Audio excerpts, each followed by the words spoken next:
നമസ്കാരം. പഞ്ചായത്ത് തെരഞ്ഞെടുപ്പ് റിസൾട്ട് വന്നതിന് ശേഷം തെരുവിലും വീടുകളിലും കയറി കലിപൂണ്ട രാഷ്ട്രീയ പ്രവർത്തകർ വടിവാൾ വീശുകയും ബോംബെറിയുകയും കല്ലെറിയുകയും ചെയ്യുന്ന കാഴ്ചയാണ് നമ്മൾ കണ്ടുകൊണ്ടിരിക്കുന്നത്. എന്നാൽ മലപ്പുറം ജില്ലയിലെ ഒരു വാർഡിൽ തോറ്റ UDF സ്ഥാനാർത്ഥി ജയിച്ച LDF സ്ഥാനാർത്ഥിയുടെ സ്വീകരണം കാത്തുനിന്ന് അദ്ദേഹത്തിന് കൈകൊടുക്കുകയും കെട്ടിപ്പിടിക്കുകയും LDF പ്രവർത്തകരെ ആലിംഗനം ചെയ്യുകയും LDF പ്രവർത്തകർ തന്നെ തിരിച്ചാലിംഗനം ചെയ്യുകയൊക്കെ ചെയ്യുന്ന മനോഹരമായ ഒരു കാഴ്ചയാണ് നമ്മളിപ്പോൾ കാണാൻ പോകുന്നത്.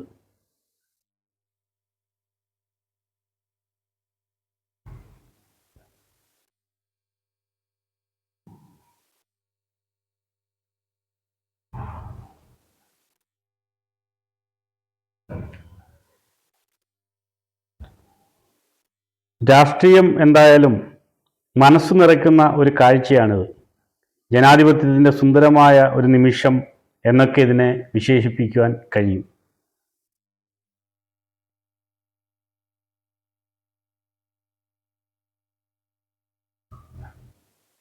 എത്ര മനോഹരമായ കാഴ്ചയാണല്ലേ.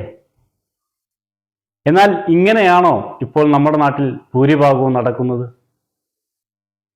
വളരെ വികൃതമായ രീതിയിൽ തെരുവിൽ കിടന്ന് കല്ലെറിയുകയും ബോംബെറിയുകയും വടിവാൾ കൊണ്ട് വെട്ടാൻ പോവുകയും ഒക്കെ ചെയ്യുന്ന വികൃതമായ ചില രാഷ്ട്രീയ പ്രവർത്തകരെയാണ് കഴിഞ്ഞ ദിവസങ്ങളിൽ നമ്മൾ കാണുന്നത്.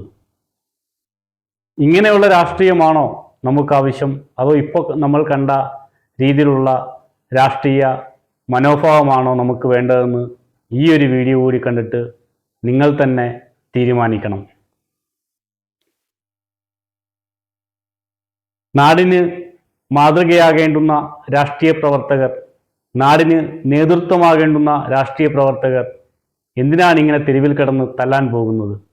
നിങ്ങളെ കണ്ടുപഠിക്കുന്ന കുരുന്നുകൾ, വളർന്നു വരുന്ന ചെറുപ്പക്കാർ ഒരുപാടുണ്ട് നമുക്ക് ചുറ്റുമെന്ന് മനസ്സിലാക്കി വേണം ഇത്തരത്തിലുള്ള വടിവാൾ പ്രകടനം നടത്താൻ. ഇങ്ങനെയുള്ള രാഷ്ട്രീയമാണോ നമുക്ക് ആവശ്യം? അതോ ഇപ്പോൾ നമ്മൾ കണ്ട രീതിയിലുള്ള രാഷ്ട്രീയ മനോഭാവമാണോ നമുക്ക് വേണ്ടതെന്ന് ഈ ഒരു വീഡിയോ കൂടി കണ്ടിട്ട് നിങ്ങൾ തന്നെ തീരുമാനിക്കണം.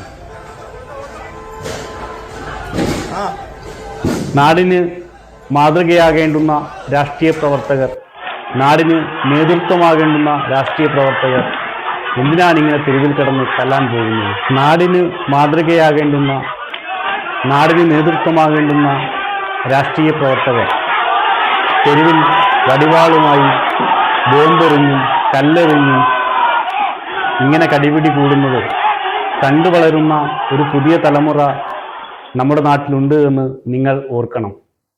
നിങ്ങളെ കണ്ട് വളർന്നു വരുന്ന കുരുന്നുകൾ നമുക്ക് ചുറ്റുമുണ്ട് എന്ന് ഇങ്ങനെ വടിവാളും കമ്പിപ്പാരയുമായി ഇറങ്ങുന്നവർ ആലോചിക്കണം. ഇത്തരത്തിലുള്ള അക്രമ രാഷ്ട്രീയത്തിൻ്റെ കാലഘട്ടമൊക്കെ കഴിഞ്ഞു എന്ന് മനസ്സിലാക്കി ഇതേപോലുള്ള നല്ല സൗഹൃദ നിറഞ്ഞ രാഷ്ട്രീയ അന്തരീക്ഷം നമ്മുടെ നാട്ടിൽ ഉണ്ടാവട്ടെ എന്ന് ആഗ്രഹിച്ചുകൊണ്ട് ആശിച്ചുകൊണ്ട് നിർത്തട്ടെ.